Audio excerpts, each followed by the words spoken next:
آپ کا مشکور ہوں کہ آپ نے مجھے یہاں بلایا یا آپ نے تکلیف کی، آپ آئے، اس کا شکریہ ادا کرتا ہوں۔ پشتونخوا ملین پارٹی اور ہمارا جو اتحاد ہے تحریک تحفظ آئین پاکستان، پشتونخوا ملین پارٹی اپنی سرشت میں تقریباً 60 سال سے اینٹی امپیریلسٹ، اینٹی فیوڈل اور ڈیموکریٹک خصلت کی حامی رہی ہے۔ تقسیم سے پہلے بھی اس کی یہ خصلت تھی، پاکستان بننے کے بعد بھی پشتونخوا ملین پارٹی کا مسلک یہی رہا۔ اس کے بانی عبدالصمد خان اچکزئی 1907 میں عنایت اللہ کالج گلستان میں پیدا ہوئے۔ انہوں نے نہ کسی یونیورسٹی میں تعلیم حاصل کی، نہ کہیں کسی کالج میں داخل ہوئے۔ گھر پہ اس وقت کی علماء کی، اپنے والد یا والدین کہیں، جو کچھ ان کے بھائیوں کو پڑھایا گیا۔ 12-13 سال کی عمر میں وہ مروجہ جو دینی کتابیں تھیں یا جو علم کی کتابیں تھیں، حافظ شیرازی اور شیخ سعدی اور قرآن کریم، یہ ان کو پڑھا دی گئی تھی۔ دونوں کو جب سرکاری اسکول میں داخل کیا گیا تو دے ور ایڈمیٹڈ ان تیسری جماعت میں جب وہ داخل ہوئے، دونوں قرآن کریم کی تفسیر پڑھ سکتے تھے، کوئی بھی سوال کا جواب دے سکتے تھے، فارسی اور عربی دونوں زبانیں انہیں آتی تھیں۔ عبدالصمد خان اچکزئی نے تقریباً مڈل تک یہ ساری کلاسیں 3 سال میں ختم کی۔ وہ خود کہتے ہیں کہ میں باہر کی دنیا سے بالکل نہ بلد نہ خبر آدمی تھا۔ جب باہر نکلا تو جو حالت تھی کہ میں نے اپنی سوسائٹی کی اخلاقی، سیاسی اور تمدنی، مجھے اپنے اندر کی روشنی نے یہ میری رہنمائی کی کہ ہماری اس بربادی کی وجہ خارجی حکمرانی ہے۔ تو میں نے بچے کی حیثیت سے یہ پہلا فیصلہ کیا کہ میں انگریزی سرکار کی ملازمت نہیں کروں گا۔ دوسری، جب میں باہر دنیا کو آیا، باہر جو کچھ ہو رہا تھا، ہماری مذہبی اور دونوں ماڈرن ایجوکیشن کے لوگ جس بلان میں مبتلا تھے، حالانکہ وہ برٹش بلوچستان میں مقابلے کے امتحان میں ہی اسٹوڈ فرسٹ، اور ان کو سرکار نامدار نے بھی، ان کے اساتذہ نے بھی جو پنجاب کے تھے، کہ بھائی آپ بہت بڑا وہ کر سکتے ہیں، مہربانی کریں، آپ کے اخراجات ہم دیں گے، آپ کو فلانی یونیورسٹی میں فلانی کالج میں داخل کر دیں گے۔ وہ اپنی اس کتاب میں لکھتے ہیں کہ میں جب ان سے پوچھتا تھا کہ اچھا میں یہ پڑھ لوں پھر میں کیا کروں گا، کوئی کہتا تھا کمشنر بن جاؤ گے، کوئی کہتا تھا فلانا بن جاؤ گے۔ میں نے کہا وہ تو میں نے فیصلہ کر لیا کہ میں نے یہ کام نہیں کرنا۔ کسی نے یہ نہیں کہا کہ انگریزی زبان ایک وسیع زبان ہے، علم کے دروازے تم پہ کھل جائیں گے، تو شاید میں اس پہ راضی ہوتا، لیکن آخری یہ ہے کہ میں نے اچھا کیا، وہ نہیں کیا۔ جب میں باہر دنیا کی طرف آیا، نہ میں نے کسی جماعت دیکھی تھی، نہ کوئی سیاسی پارٹی دیکھی تھی۔ یہ بھی میں نے کہ اس کے لیے کوئی تنظیم کی ضرورت ہے، تو میں کسی بھائی نے مجھے بھیجا ہندوستان کی کسی شہر لاہور وغیرہ میں کہ میں اپنی میوے کی نگرانی کروں کہ میوہ کس طرح بکتا ہے۔ وہاں میں بعض پارٹیوں کے جہاں ان کے وہ ہو رہے تھے، میں ان کی کانگریسوں میں گیا، پارٹی کی کانگریسوں میں۔ وہاں مجھے کانگریس پارٹی کا جو راوی کے کنارے وہ ہو رہا تھا، وہ ذرا زیادہ مجھے بھایا۔ وہ جس انداز میں غربت کی اور غلامی کے خلاف بات کر رہے تھے، تو وہاں 2 آدمیوں کی تقریروں نے مجھ پہ، میں کسی کو جانتا بھی نہیں تھا، اور نہ کوئی مجھے جانتا تھا. 2 آدمیوں کی تقاریر نے مجھ پہ بہت زیادہ اثر کیا. ایک safe Uddin کھچلو، I don't know کہاں کا رہنے والے تھے وہ، سیف الدین کھچلو. ایک کاکا سنوبر حسین مومند، وہ بھی سوشلسٹ اورینٹیڈ آدمی تھا، انگریزوں کے خلاف مومند ایجنسی میں. ان دو کی تقاریر نے مجھ پہ اثر کیا. یہاں سے میں نے ایسے محسوس کیا کہ ہمیں بھی کچھ کرنا چاہیے. ہمیں پتہ نہیں تھا کہ کس طرح ہو. بہرحال ہم 3-4 آدمی بیٹھے کہ یار کچھ کرنا چاہیے، لیکن ہم سمجھتے نہیں تھے کیا ہونا چاہیے. فیصلہ کیا کہ ایسے کرتے ہیں کہ مسجدوں میں وہ کرتے ہیں، لوگوں کا اجتماع ہوتا ہے، قرآن کریم کی آیات وغیرہ وغیرہ. تو رمضان کا مہینہ تھا. ہمارے پشتون علاقے میں یہ آج تک مروج ہے، گاؤں پہاڑی علاقوں میں، کہ تراویح کے بعد ایک طالب علم تبارک الذی بیدہ الملک اس کی تلاوت کرتا ہے. تبارک الذی بیدہ الملک وہو علی کل شیء قدیر. تو میں نے گاؤں کے ایک مجاہد مولوی تھا، کندھار سے آیا تھا اس کو میں نے کہا کہ یار مولانا صاحب یہ تو بڑی اچھی بات ہے کہ قرآن کریم ناظرہ میں لوگوں کو سنایا جائے. بہتر ہوگا اگر آپ اس کوئی آیت مبارک پڑھ کے اس کا ترجمہ کریں اور لوگوں کو بتائیں کہ قرآن کریم کا پیغام کیا ہے. شاید انہوں نے طے کیا ہوگا کہ مولوی صاحب نے کہا کہ میں آج تیار نہیں ہوں، اگر آپ کچھ کہنا چاہیں تو بسم اللہ. کہتا ہے میں قرآن کریم کے جو عالم تھے، میں نے ایک آیت مبارک پڑھی، اس کا ترجمہ کیا. ہم بڑے خوش تھے کہ یار کام چل پڑا، بس انشاءاللہ اب عوامی رابطے ہوں گے. اس وقت ہمارے علاقے میں جمعہ کی نماز نہیں پڑھی جاتی تھی. بعض سرکاری ملازمین بازار میں پڑھتے تھے، لیکن ہمارے علماء، گاؤں کے علماء کہتے تھے کہ یار یہ شرائط پورے نہیں ہیں. اس کے لیے بھی ہم کوشش کر رہے تھے کہ جمعے کی نماز بھی ہو تاکہ اجتماع ہو.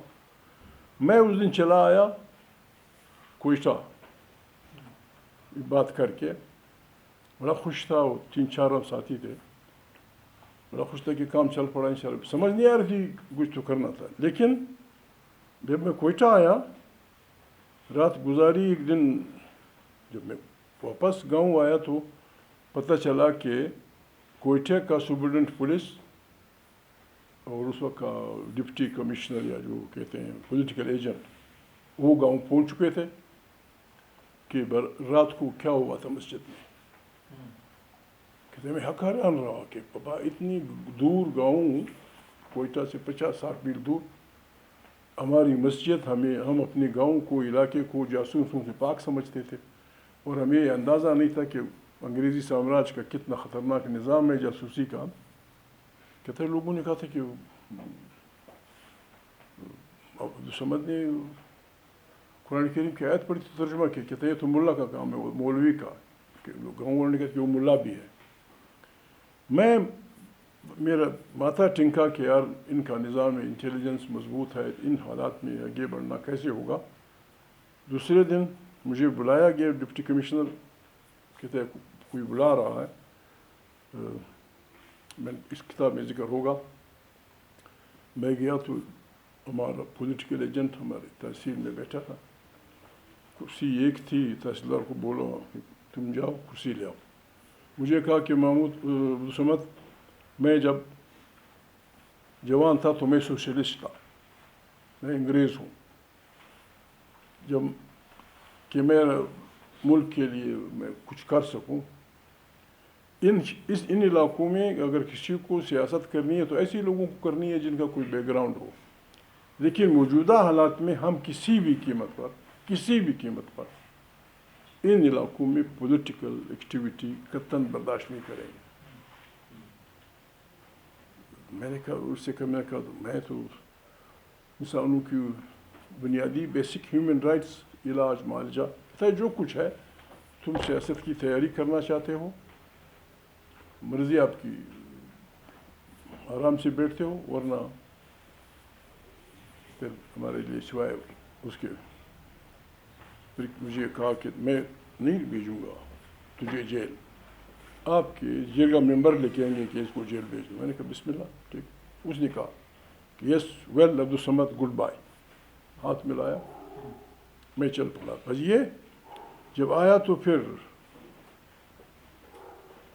وہ بھی دوسری بات انہوں نے یہ کی. پھر 1 مہینے بعد ان کو لے گئے. تفصیل میں نہیں جاتا, آپ کے پاس آپ کا ٹائم قیمتی ہے, اسکپ اوور کرتا ہوں. 1 مہینے بعد ان کو لے آئے, جیل میں بٹھا دیا پولیس لائن میں. کہ اس نے بلایا سپرڈنٹ نے کہ جو کتابیں تم لاہور سے لائے ہو سبمٹ کر دو ہمارے پاس. میں نے سبمٹ کر دیں. اس دوران ہوا یہ, آپ کی معلومات میں نہیں ہوگا, پہلا یعنی اغوا جس پاکستان پہلا پولیٹیکل اغوا کا پروگرام عام انسانوں نے بنایا. مولانا عبدالمطلب ایک عالم دین تھے چمن کے, اس کی سربراہی میں مختلف قبائل کے جوانوں نے پلان کیا اور کوئٹہ کھوجک جو پاس ہے اس کو بلاک کیا. میجر پارلے, کیپٹن فریر اور ان کے ساتھ ایک محترمہ بی بی, ان کو پکڑ کے ادھر لے گئے. وہاں ایک چٹ چھوڑی تھی. یہ پہلا پولیٹیکل وہ ہے افغانستان بر صغیر کی تاریخ میں جو پالیٹکس پہ ہوا. رینسم کے لیے نہیں, مذہبی جنونیت یا مذہبی اس کے لیے کہ گولی مارو فلانا, اس بنیاد پہ کہ بھائی آپ نے ہمارے بچوں کو پکڑا ہے یا ہمارے قوانین کو, جب تک ان کو آپ رہا نہیں کریں گے ہم ان کو رہا نہیں کریں گے. تو کہتے ہیں ہم وہاں بیٹھے ہوئے تھے, اطلاع آئی کہ بربادی ہوئی اور یہ ہوا فلانا ہوا. پھر جوان پولیس والے تھے کہ پتہ نہیں اس عورت کے ساتھ یہ ہوا یا عورت کے ساتھ وہ ہوا فلانا. میں بڑا گھبرایا ہوا تھا. میرے باقی دو ساتھی, میرا بڑا بھائی اور محمد ایوب خان چکزے جو پھر افغانستان میں وفات پا گئے, ایوب خان نام تھا, وہ بڑے خوش تھے کہ اچھا ہوا. میں نے کہا نہیں, میں نے کہا کام بگڑ گیا. اب ہمارے لوگوں کو تکالیف کا سامنا پڑے گا کہ یہ تم لوگوں نے کیا ہے, فلانا کیا ہے, مارا پیٹا جائے گا, لوگوں کو وہ کیا جائے گا. وہ انگریز تو نہ پکڑ سکے ان کو, they cross the border line, لیورل لائن, لیکن کابل کی حکومت پہ مجبور کیا گیا. کوئی 18 دن بعد دے ور ہینڈیڈ اوور ٹو دیم. انہوں نے آ کے کہا کہ بھائی ہمارے ساتھ کوئی گڑبڑ مبڑ نہیں ہوئی, ہمیں بڑا اچھا رکھا گیا فلانا فلانا. تو یہاں سے عبدالصمد خان کی وہ شروع ہو جاتی. وہ پھر انہوں نے بڑی دیر بعد کہتے ہیں میں نے پوچھا لوگوں سے کہ یہ سیاست کیسے شروع کی آپ لوگوں نے. وہ یوں کہ میں برٹش بلوچستان کے لوگوں نے برٹش بلوچستان میں اصلاحات کے لیے گولمیز کانفرنس ہو رہی تھی. مجھے یہ ڈیوٹی دی, کچھ لکھت پڑھت میں نے کر دی کہ یہ ہمارے پرابلم ہے. برٹش بلوچستان صوبہ ہے, ایشو دی گورنر پروونس. اس وقت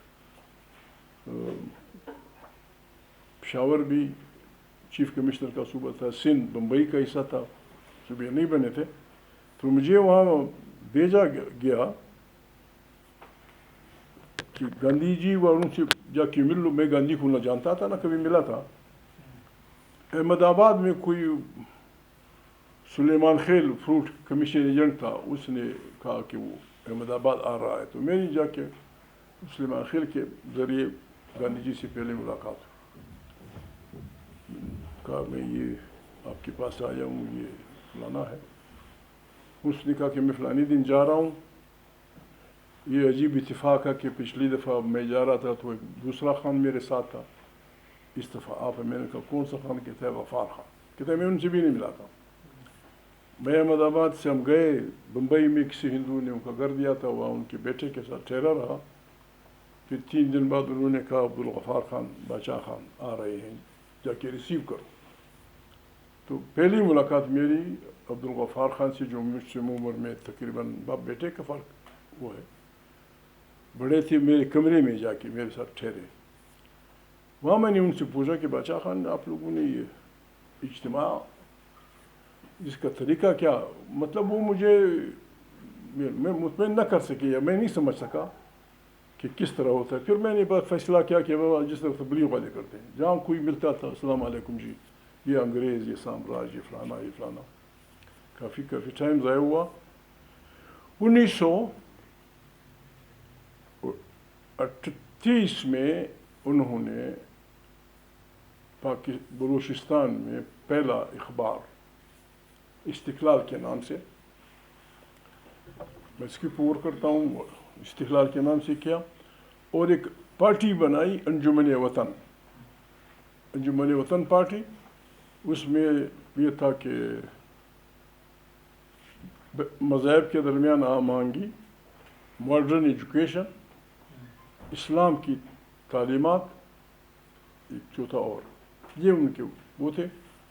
میں پھر کود گیا سیاست میں, بس پھر وہ تھے اور ان کی سیاست تھی. ہاں ایک بات انہوں نے اور لکھی ہے, وہ اس کتاب میں ہوگی جو میں لایا ہوں, چھوٹی سی کتاب جو انہوں نے 1956 میں بلوچستان پاکستان سپریم کورٹ میں دی تھی, کہ یہ عدم تشدد کا نہ میں نے کسی سے یہ سیکھا تھا, نہ میں کسی کا پیروکار ہوں, یہ میری اپنی اندرونی اس کا وہ تھا. اگرچہ ہمارے باپ دادے تلوار کے دنے تھے, بڑے بڑے جرنیل تھے افغانستان میں نے کہا کہ اس نظام کے خلاف لڑائی جھگڑے سے کام نہیں بنے گا, انٹیلیجنس نظام بہت لا ہے, بس ٹھیک ہے. پشتوں میں انہوں نے کہا کہ صبر اور برداشت, ہم اپنی وہ کریں گے, وہ ماریں پیچھے, we will not opt for arms. پھر جب گاندھی جی سے ان کے وہ لوگوں نے وہ اسی لیے شاید انہوں نے مینشن کیا ہے چپن کی اپنے بیان میں پاکستان کے ہائی کورٹ میں کہ عدم تشدد کا یہ نہ میں نے کسی سے کیا, یہ میری اندرونی روشنی کا نتیجہ تھا کہ عدم تشدد. تو یہاں پاکستان میں جب پاکستان بنا, ان کی کہ بھائی 1 مین 1 ووٹ, ہمارے یہاں 1 مین ووٹ نہیں تھا, 1 مین 1 ووٹ لوگوں کے بیسک ہیومن رائٹس اور انسانوں کے درمیان مذاہب کے درمیان ہم آہنگی یہ ہونی چاہیے. بس بسم اللہ کر کے میں 5 مہینے کا تھا, I was 5 months old, جب ان کو پہلی دفعہ مرحبا رسول اللہ